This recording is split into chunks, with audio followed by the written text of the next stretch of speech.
man, mentally, spiritually. I've been on top of my. I'll be back out there, you hear me? Durkio called in live to DJ Academic's stream, sounding confident that he'd be coming home soon. But the reality in the courtroom is a lot different. Turns out, things are looking bad for him. He's still being denied bail, and his lawyer's motion to dismiss the case seems to be falling apart, even with what they claimed was solid evidence. On one of the evidence they allegedly presented to a grand jury, they're claiming it's entirely behind the scenes, it's complete chaos, and things have gotten so bad that there are even rumors of Durk storming out of the courtroom. Let's break down what's really going on. Lil Durk, whose real name is Durk Devontae Banks, is facing serious federal charges. The feds picked him up back in October 2024 while he was trying to leave on a private jet in Florida. The charges? Murder for hire plot allegedly targeting rival rapper Quando Rondo, which led to the death of Rondo's cousin, Savia Robinson, aka Lou Pab, in Los Angeles back in August 2022. Since his arrest, Durk has been stuck in county jail, getting denied bail, even after his team put up huge amounts of money. Offered to $3 million in property and another $1 million in straight cash, but the judge still said no. That alone shows just how serious these charges are. In November 2024, Durk pleaded not guilty to all the federal charges, and the trial was supposed to kick off in January 2025. But because the case is so complicated, it got pushed all the way back to October 2025. Court documents reveal the insane amount of evidence. They have over 230 gigabytes of digital files and 20,000 pages of paperwork. That's a mountain of documents for both sides to go through, which explains why the trial is taking so long to start. Here's where things get even more interesting. On April 18, 2025, Durk's lawyers filed a motion to dismiss the whole case, accusing prosecutors of playing dirty. They claimed the feds used song lyrics as evidence, even though those lyrics were recorded 7 months before the shooting. His legal team argues that this mistake corrupted the entire grand jury process. The motion made headlines, even getting coverage in the Chicago Sun-Times on April 19th. Now, there's a detention hearing scheduled for May 8th, 2025. This is Durk's shot at getting out of jail before the trial. His team is putting up a massive bail package: $1 million in cash, $9 million in real estate, $150K from an associate, plus 24/7 security and ankle monitoring. This hearing is crucial. If it goes well, Durk could be back on the streets while waiting for his October trial. But if things go south for Durk at trial, it's not just a long sentence he's facing. Some legal experts are even speculating that the death penalty could be on the table, though that's just talk for now. And it doesn't stop with the criminal case. Durk is also facing a wrongful death lawsuit. In February 2025, Andrea Laquila Robinson, the mother of Savia Robinson, filed a lawsuit against Durk, his business manager, his label Only the Family, OTF, and another company. The suit claims they were all responsible for Robinson's death. Warren Postman, the attorney representing Robinson's mother, said, "Premature loss of Mr. Robinson has devastated his family and community." He filed this lawsuit to hold those responsible accountable and to ensure his family receives the support they need. Durk's legal troubles are stacking up, and it looks like the fight is just beginning. And just when you thought things couldn't get any worse for Durk, there's even more legal fire coming his way. On top of the murder for hire charges and the wrongful death lawsuit filed by Savia Robinson's mother, Durk is also facing another major civil case. Back in October 2024, Kina Weekly, the mother of slain rapper FBG Duck, hit Durk and King Von's estate with a massive lawsuit. She claims they're responsible for the gang-related shooting that killed her son on August 4th, 2020 in Chicago's Gold Coast while he was out shopping. And this lawsuit isn't just going after Durk and Von's estate, it's also targeting the record labels, the city of Chicago, Dolce & Gabbana, 2 private security firms, and even the 6 individuals already convicted of the shooting earlier in 2024. This lawsuit goes even further, accusing Durk's label of operating as a criminal enterprise. The claim? These record companies knew all about King Von's beef with FBG Duck and actually profited from the violence. Roosevelt Allen III, the lawyer for FBG Duck's mom, didn't hold back, saying, "Without a doubt, Lil Durk, OTF, King Von, and O-Black, a criminal organization, could never have achieved international fame and become so bold as to kill a rival musician without the promotion, distribution, and financial support provided to them by these record companies." But wait, it doesn't stop there. Prosecutors are also hinting that Durk might be tied to another murder in Chicago. They've even accused him of putting money on people's heads for other killings, including targeting a witness's family member. While these allegations haven't been officially charged yet, they've only added more heat to his case. and were part of the reason the judge denied him bail. Court documents claim that a January 2022 murder was linked to revenge for Durk's brother, D. Thang, who was killed outside a strip club back in June 2021. A federal informant allegedly told authorities that Durk was offering cash bounties to kill those responsible for his brother's death. Even more shocking, they claim he was offering money for any gangster disciple that got killed. For some, this isn't surprising. Durk's history with the law is no secret. Before his October 2024 arrest, Durk had already racked up a long list of charges. His first major run-in happened back in 2011 when he was caught with a weapon that had the serial number scraped off. Word on the street says he did about 3 months for that, although some sources claim it was just pre-trial detention before he pled guilty to a reduced charge of aggravated unauthorized use of a weapon. But that wasn't the last time. Just 2 years later, in 2013, he got into trouble again. On June 5th, 2013, Durk was arrested after allegedly throwing a loaded .40 caliber handgun into his car when police approached him on South Green Street in Chicago. He was hit with unlawful use of a weapon by a felon and held on a $100,000 bond. His lawyer fought back, claiming they had 9 affidavits from witnesses that vouched for Durk's innocence. One witness even admitted the gun was his. Durk walked out of jail on July 18, 2013. Those early legal battles were supposed to be a turning point for him, but judging by everything that's happening now, it looks like that turn never really happened. Just when people thought Lil Durk was turning his life around, he took to social media to drop a bombshell. He announced that all his felony cases had been wiped clean. In his own words, he wrote, "Everybody should get second chances at life. It's about what you do with it. Alhamdulillah. My background is wiped and clean of all cases. I ain't a felon anymore. Who would have thought? I want to thank everyone who helped push my vision forward. Thank you from the bottom of my heart." That wasn't the only time Durk spoke about changing his ways. On August 18th, 2024, just 2 months before his October arrest, Durk made a big statement on Instagram, putting the world on notice that he was distancing himself from gang life and doubling down on his Muslim faith. He posted, "Don't label me as anything outside of a man, a father, and a 1000% Muslim." He followed that with another post saying, "I don't gang bang, I'm a Muslim." He even broke it down further, saying, "Basically, what I was saying in my post in so many words, you can't do both and be the one who says it. So if you follow me as a brother, a friend, an icon, follow me to my new chapter of life. When I make music or rap, it's about what I've seen and been through, not telling you to go do it." Huge difference.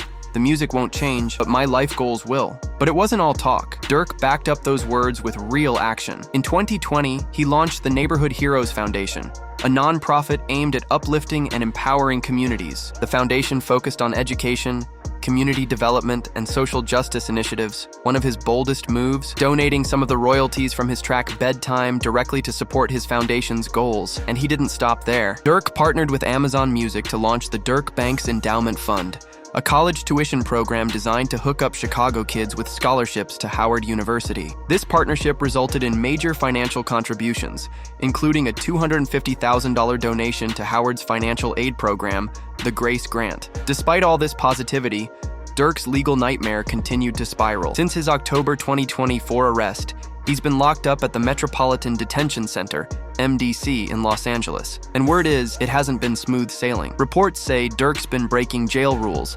specifically making unauthorized 3-way phone calls. Prosecutors even submitted a sealed exhibit to detail these violations as part of their argument to keep him locked up before trial. These accusations could mess up his shot at pretrial release, making things even worse. But even from behind bars, Durk hasn't slowed down. On March 18th, 2025, Rolling Stone reported that his team announced his upcoming album Deep Thoughts, scheduled to drop on March 28th, 2025. The album announcement came with a dramatic trailer, showing producers on the phone with Durk from the pen. The album cover, it was AI generated, showing him sitting in a graffiti-tagged jail cell. In the trailer, Durk's voice is heard saying, "The streets still need me." It's clear, no matter how deep the legal trouble, Durk is still pushing his music and his message from inside the walls. Even with Durk locked up, his influence is still making noise on the streets. But now there's a whole new controversy brewing. On November 1st, 2024, Durk allegedly hopped on a call straight from prison to feature on Hypno Caro's track,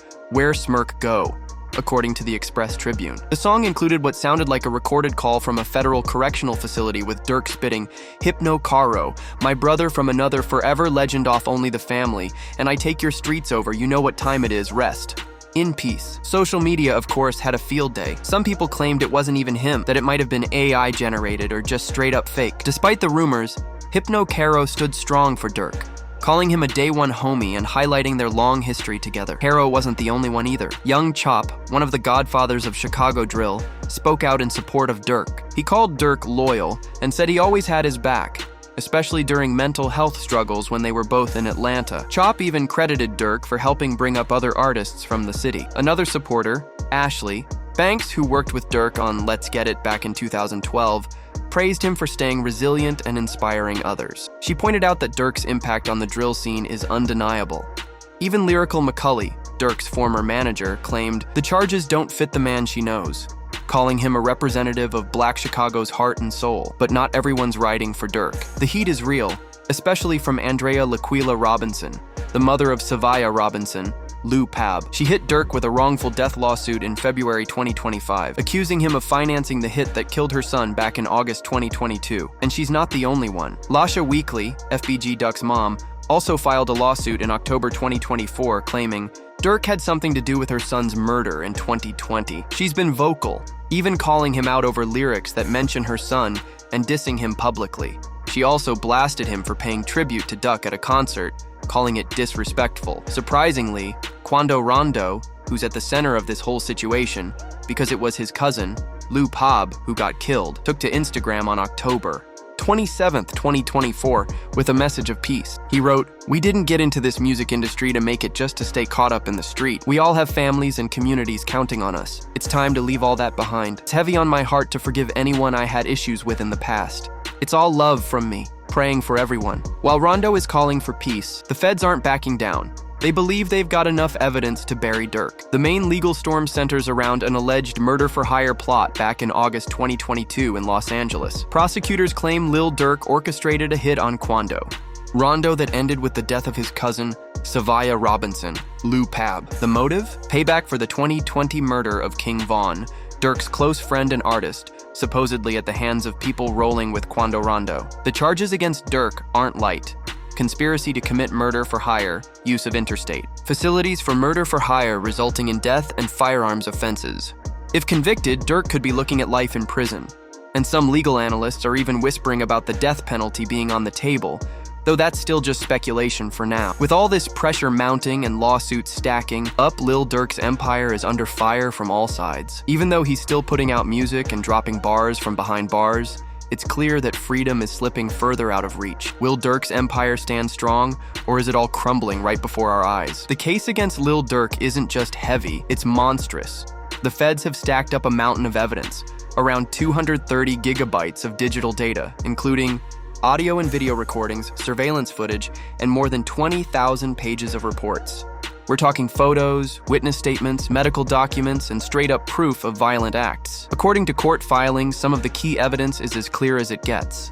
Bank and flight records showing that Durk's associates traveled from Chicago to California right before the shooting. Even crazier, there's video footage placing Durk in Los Angeles on August 18th, 2022, and a podcast clip that was allegedly recorded at a rented house in Encino. But here's where it gets really wild. The prosecution is using Durk's own lyrics as evidence. On April 18th, 2025, Durk's legal team filed a motion to dismiss the case, saying prosecutors were playing dirty. They claim the feds used lyrics from a track recorded 7 months before the shooting to try and paint it as premeditated murder. Durk's team is calling foul, saying those edits to the song after the shooting were fan-made YouTube videos, not anything official from Durk himself. The song in question, Wonderful Wayne and Jackie Boy, featuring Durk. His team says it was laid down long before the bullets started flying. But the prosecution isn't backing down. They insist that the song was modified after the shooting to include audio from news footage of Quando Rondo's reaction. This whole mess has sparked a firestorm of debate, with experts like Eric Nielsen slamming the use of rap lyrics as literal confessions, calling it dangerously sloppy and a bad look for the justice system. And it doesn't stop there. Prosecutors are stacking the deck even higher, claiming Durk might be tied to another murder in Chicago in 2022. They're saying he allegedly put money on people's heads, including targeting a family member of a witness.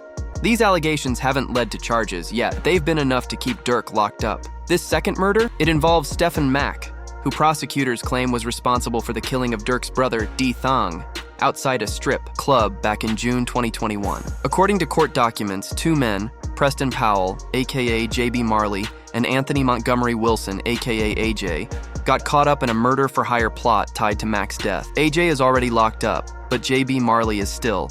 on the run with a $10,000 bounty on his head. Now, here's where it gets even more twisted. There are text messages between AJ and JB Marley where they talk about getting paid by Durk. In one text, AJ reportedly asks, "Did Durk give you that money?" If that's true, it could be a smoking gun. And it doesn't help that AJ was spotted at Lil Durk's "Aha" music video shoot, which dropped less than a month after Mac got gunned down. The streets are talking and the whispers are getting louder. There's major speculation about who's snitching. One name that keeps coming up, Jam. Some people are saying he's a rat for the feds. King Yella, a Chicago rapper with ties to the Gangster Disciples, even took to social media to call it out. Durk's empire is cracking from all sides, with multiple murders, accusations of paying for hits, and now possible rats in his circle. The rapper who once seemed untouchable is watching the walls close in. Are the feds building the perfect case to take him down for good? I heard somebody named OTF Jam, they said they've been calling him a rat.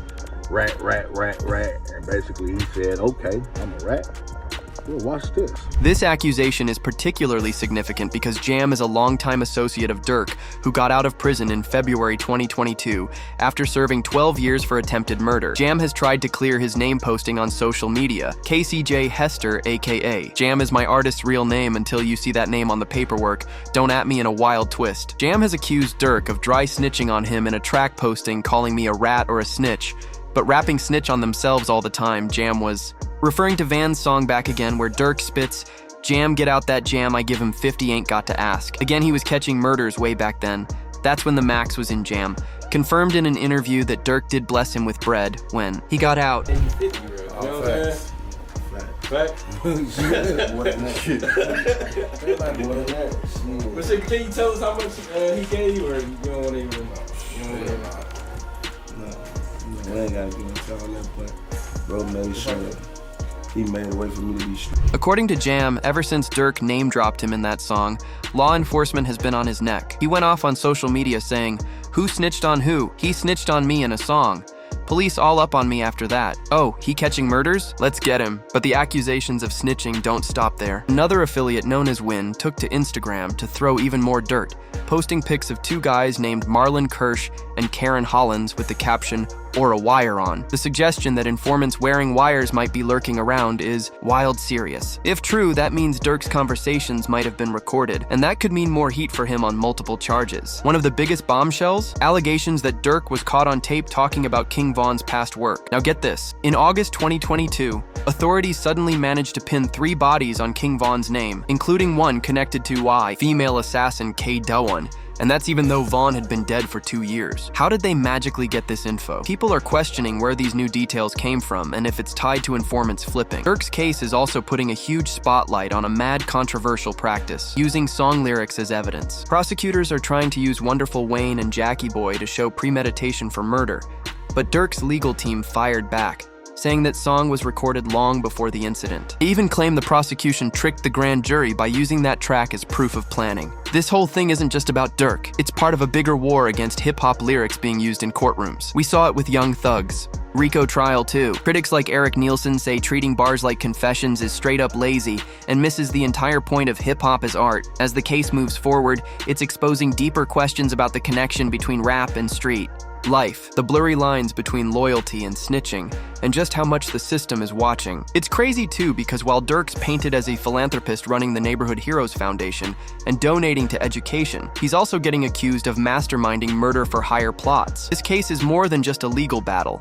It's a clash of narratives. Is Durk a redeemed community leader, or still deep in the trenches? His journey from weapons charges back in the day to federal conspiracy charges now is wild. It's a straight-up struggle between trying to go legit and the streets not letting go even after blowing up in the industry.